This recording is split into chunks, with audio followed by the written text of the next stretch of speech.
Last এপিসোডের শুরুতেই আমরা দেখতে পাই ডন যখন বাসাতে আসে তখন তার কাছে চলে আসে হচ্ছে সেরা, এবং সেরা বলে আমি জানি না আমার এই মুহূর্তে এই কথাগুলো বলা উচিত কিনা, কিন্তু ডন আমি তোমাকে অনেক বেশি পছন্দ করি, আর আমার মনে হয় আমার ভবিষ্যৎ তোমার ভবিষ্যতে ফিউচারে জড়িয়ে আছে, মানে তারা বিয়ে করলে তাদের ভবিষ্যৎটা একসঙ্গে জড়িয়েই যাবে। আমার মনে হয় তোমাকে নিজেকে সামলানো উচিত এবং নিজের ফিউচারটা নিয়েও ভাবা উচিত। ডন তখন সেরার হাত ধরে এবং বলে হ্যাঁ সেরা আমি বুঝতে পারছি, আর আমিও তোমাকে অনেক বেশি পছন্দ করি।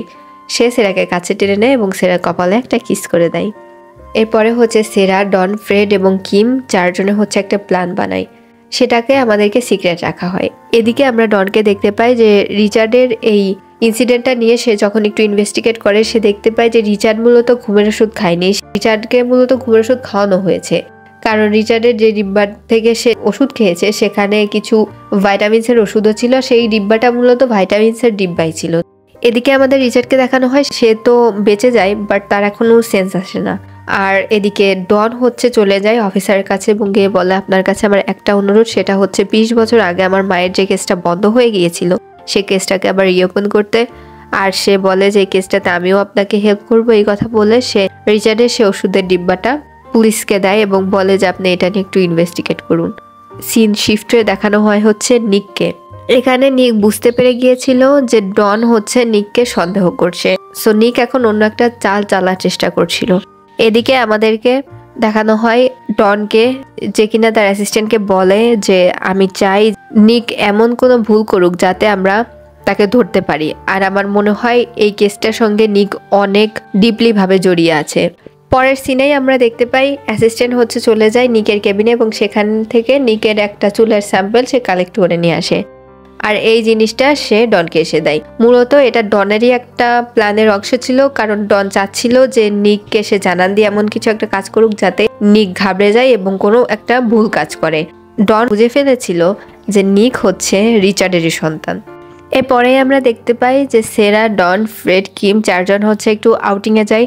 সেখানে একজন লোককে দেখতে পাই যে কিনা ডনকে ফলো করছিল, মূলত এই লোকটাকে ঠিক করেছিল নিক, সুপারি দিয়েছিল ডনকে মারার জন্য, আর ডন ওই জিনিসটা বুঝতে পেরেছিল। সে তখন ফোন নিয়ে একটু আবডালে চলে যায়, আর তখন এই লোকটা হচ্ছে ডনের উপর হামলা করে দেয়।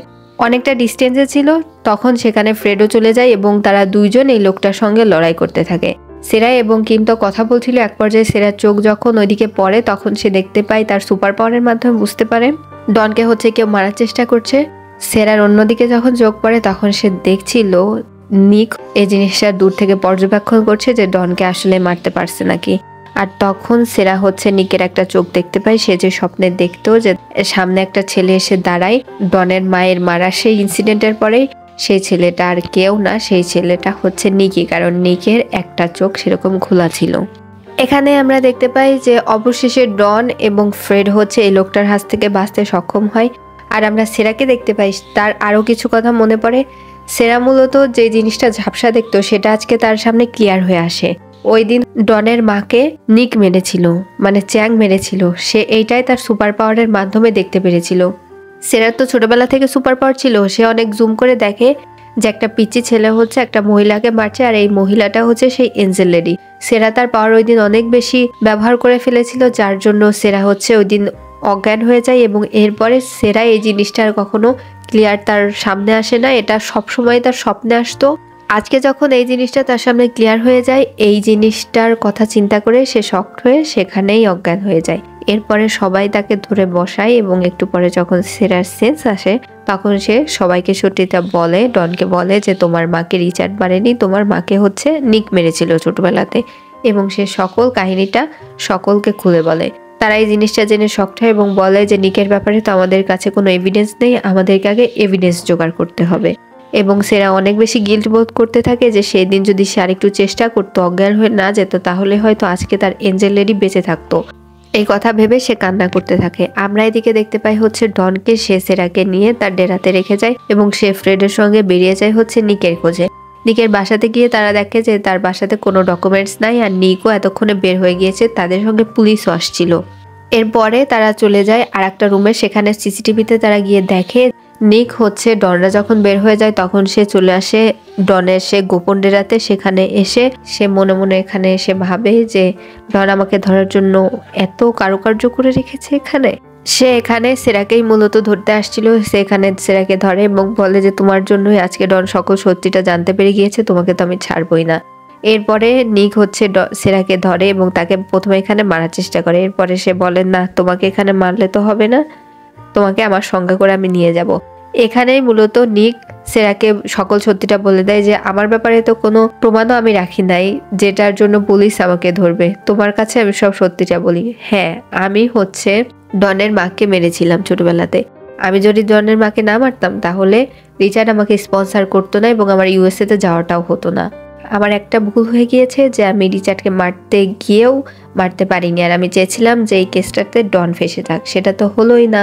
আমি তো আর দেশে থাকছি না, কিন্তু আমি ডনকেও এত সহজে ছাড়বো না। এই কথা বলে সে বেঁধে সেরাকে সঙ্গে নিয়ে চলে যায় এবং ডনকে কল করে বলে একটা গোপন আস্তানাতে আসতে। ডনও রেডি হয়ে সেরাকে বাঁচাতে চলে যায়, কিন্তু আমরা নিককে দেখতে পাই এই বেয়াদব সেরার গলাতে একটা বম বেঁধে দেয়। একটু পরে যখন ডন নিকের বলা সেই জায়গাতে আসে তখন নিক হচ্ছে ডনের সঙ্গে ফাইট করতে থাকে এবং এক পর্যায়ে ডনি জিতে যাচ্ছিল। তখন নিক বলে দেখো আমার হাতে রিমোট আর সেরার গলাতে লাগানো আছে। এই কথা বলে সে ডনকে শান্ত হতে বলে এবং বলে সেদিন যখন রিচার্ড তোমার মাকে মেরেছিল তখন তো তোমার মায়ের লাশটা রিচার্ড আমাকে সরিয়ে ফেলতে বলে। আমি যখন লাশটা সরাচ্ছিলাম তখন দেখতে পাই যে তোমার মা তখনও জীবিত আছে। আমি চাইলেই সেদিন তোমার মাকে বাঁচাতে পারতাম, কিন্তু আমি যদি তোমার মাকে বাঁচিয়ে নিতাম তাহলে তো আমার ইউএসএ যাওয়া হতো না, তাই বাদবাকি কাজটা আমিই করে দিই। আমরা সেরাকে দেখতে পাই সে কোনোভাবে নিজেকে ছাড়িয়ে ঘোরাফেরা করতে করতে মাটিতে পড়ে যায় এবং সেই মেয়ের ওপরের অংশটা খুলে পড়ে যায়। এখন শুধু তার দেখা যাচ্ছিল। সেরা অনেক কষ্টে তার এই জুমিং পাওয়ারটা ব্যবহার করে তাকে ডিফিউজ করতে সক্ষম হয়। এরপরে নিক ডনকে মেরে ফেলছিল, তখন সেরা পেছন থেকে আসে এবং একটা লাঠি দিয়ে নিকের মাথাতে আঘাত করে। নিক সেখানে অজ্ঞান হয়ে যায়। তখনই হচ্ছে পুলিশ, কিম এবং ফ্রেড চলে আসে। আমরা দেখতে পাই সে চলে যাওয়ার পরে এখানে সেরা হচ্ছে ডনকে বলে ওর ব্যাপারে আমার কাছে প্রমাণ আছে।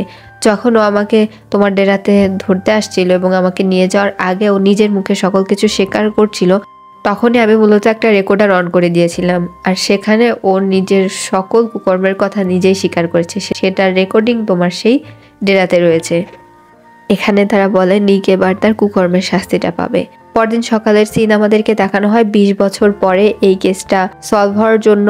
এখানে ফ্রেডের নামও তো চলে আসে যে ফ্রেড অনেক বেশি সাহায্য করেছে, ডন নিজের নামটা না আনলেও। এখানে পুলিশরা এই জিনিসটা নিউজে দিয়ে দেয় এবং নিউজে রিচার্ডের নাম সব জায়গাতে চলে আসে, নিকের নাম সব জায়গাতে চলে আসে।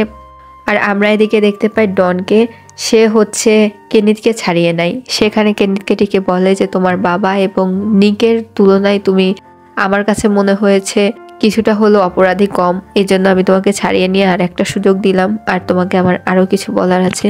সরি, নিক না, কেনিথ। এখানে ডন কেনিথকে বলে যে তোমার বাবা শুধু আমার সঙ্গে অন্যায় করেনি, তোমার সঙ্গে অন্যায় করেছে। তোমার মনে আছে মিডা নামের একটা মডেলের সঙ্গে তোমার রিলেশনশিপ ছিল? তখন কেনিথ হচ্ছে ডনের দিকে তাকায়, তুমি মিডাকে কিভাবে জানো?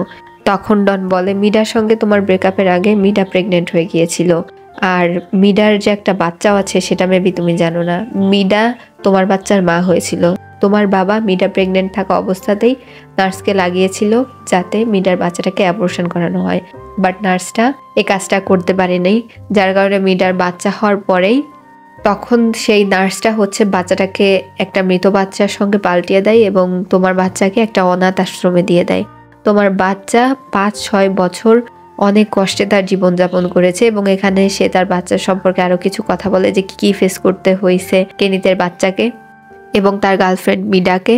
সে বলে যে তোমার বাচ্চা এখন আপাতত ঠিক আছে। কেনিত তারপরেও বিশ্বাস করছিল না। এরপরে ডন হচ্ছে কেনিতকে তার বাচ্চার সকল ডকুমেন্ট, তার গার্লফ্রেন্ডের সকল ডকুমেন্ট এবং তার বাচ্চার ছবি দেখায়। কেনিত তার বাচ্চার ছবি দেখে বলে এটা আমার বাচ্চা, এটা আমার সন্তান, আর আমার সন্তানকে আমার নিজের বাবা মারার চেষ্টা করেছে। তখন কেনিত বলে যে সে জানতোই না যে মিডা হচ্ছে প্রেগনেন্ট হয়ে গিয়েছে আর তার একটা ছেলেও আছে। সে অনেক বেশি শক্ট হয়ে যায় এবং বলে যে বাবাকে আমি এতটা বিশ্বাস করতাম, সে আমার সঙ্গে কাজটা করতে পারলেও সে কান্না করতে থাকে। এবং ডন বলে যে তুমি নিজেকে সামলাও, নিজেকে পরিবর্তন করো, গিয়ে দেখো তোমার গার্লফ্রেন্ড এবং তোমার বাচ্চা কোথায় আছে। এখানে আমরা দেখতে পাই কেনিথ হচ্ছে তার বাবার কাছে হসপিটালে চলে আসে, যেখানে কিনা আমরা রিচার্ডকে দেখি তার অবস্থা আগের থেকে ভালো, বাট সে কথা বলতে পারছে না এবং শয্যাশায়ী হয়ে গিয়েছে। এখানে কেনি তার বাবার হাত ধরে বলে আমি সবসময় চাইতাম তোমার মতো হতে, কারণ তুমি আমার আইডল ছিলে বাবা, কিন্তু তুমি যে আমার সন্তানকে মারার চেষ্টা করবে এবং আমার গার্লফ্রেন্ডকে আমার জীবন থেকে সরিয়ে দেওয়ার জন্য এত কিছু করবে, সেটা আমি কখনোই ভাবিনি, আর আমি তোমার থেকে এটা এক্সপেক্টও করিনি। আমি এখন আর তোমার মতো হতে চাই না, আমি আমার মতো হতে চাই, আর আমি আমার বাচ্চা আমার ফ্যামিলিকে খুঁজে বের করবো এবং তাদের নিয়ে একটা হ্যাপি ফ্যামিলি করব। সে তার বাবার হাত ছেড়ে দিয়ে চলে যায়। আর আমরা রিচার্ডকে দেখতে পাই, সে কান্না করতে থাকে। অপরদিকে আমাদেরকে নিককে দেখানো হয়, সে মনে করছিল তার ব্যাপারে কোনোই প্রমাণ নাই। এরপরে অফিসার হচ্ছে তার সকল প্রমাণ নিকের সামনে দেখায়, আর নিকের মুখটা তখনও কালো হয়ে যায়। আমরা এদিকে ফ্রেডকে দেখতে পাই, তার কাছে তো নতুন নতুন কেস আসতে থাকে। এদিকে ডন তার অফিসে কাজ করছিল, সেরার কথাও তার মনে পড়ছিল। অ্যাসিস্ট্যান্ট এসে বলে আমার মনে হয় আপনার এখন সেরাকে প্রপোজ করে দেওয়া উচিত, আর দেরি করা উচিত হবে না। সেরাকে আমরা দেখতে পাই ডন হচ্ছে ডিনারে নিয়ে আসে এবং সেই স্ট্রিট ফুডটা অর্ডার দেয়। এরপরেই হচ্ছে ডন সেরাকে তার মায়ের পেন্ডেন্টটা দিয়ে প্রপোজ করে, আর সেরা এখানে অনেক বেশি হ্যাপি হয়ে যায়, ডনকে জড়িয়ে ধরে। এখানে পরদিন হচ্ছে ডন এবং সেরা ডনের মায়ের গ্রেভের ওখানে যায়। এখানে গিয়ে ডন তার মাকে প্রথমে থ্যাংক ইউ জানাই। এরপরে তখন সেরা এখানে বলে এঞ্জেল লেডি আমি কখনোই কল্পনা করি নাই যে ইন ফিউচার আমি আপনার ছেলের বউ হব, এটা তো একদমই আমার ইমাজিনেশনের বাইরে ছিল। এবং তারা দুইজনে অনেক বেশি হ্যাপি হয়ে যায়, দুইজন একে অপরের হাত ধরে হাঁটতে থাকে। এখানে ফ্রেডকে দেখতে পাই যে কিনা কিমকে নিয়ে আউটিংয়ে যাবে। সে একটা গাড়িও তৈরি করে রেখেছিল, বাট সে এসে দেখে যে সে গাড়িটা নেই, সেই গাড়ির ওখানে একটা চিঠি রয়েছে। সেই চিঠিটা মূলত ডন রেখে গিয়েছিল। ডন এবং সেরা সেই গাড়িটা নিয়ে বের হয়ে গিয়েছিল। আর ডন এখানে ফ্রেডকে বলে যে প্লিজ তুই কিছু মনে করিস না, আমি সেরাকে নিয়ে কয়েকদিনের জন্য আউটিংয়ে গিয়েছি, আর তোর এই অ্যারেঞ্জ করা গাড়িটাই আমি নিয়ে গিয়েছি, আর আমি তোর আর কিমের জন্য হচ্ছে প্যারিসের টিকিট কেটে দিয়েছি। তোরা অনেক দ্রুতই প্যারিসের উদ্দেশ্যে চলে যায় এবং নিজেদের টাইমটাকে এনজয় কর, আর আমি এখানে সেরাকে নিয়ে একটু ঘুরি আর এনজয় করি। এখানে লাস্টে আমরা সেরা এবং ডনকে দেখতে পাই, তারা একটা পাহাড়ের উপর বসেছিল এবং তারা অনেক বেশি মজা করছিল একে অপরের সঙ্গে। এই সময় সেরা বলে যে ডন আমার অনেক বেশি শীত লাগছে। ডন তখন বলে কোনো ব্যাপার নাই কথা বলে সে কম্বল জড়িয়ে দেয় সেরার গায়ে এবং সে সেরাকে জড়িয়ে ধরে। এখানে দুইজন লাভবার্ড বসেছিল, আর এইখানেই এই ড্রামাটা শেষ হয়ে যায়। ভিডিওটা ভালো লাগলে সাথেই থাকবেন।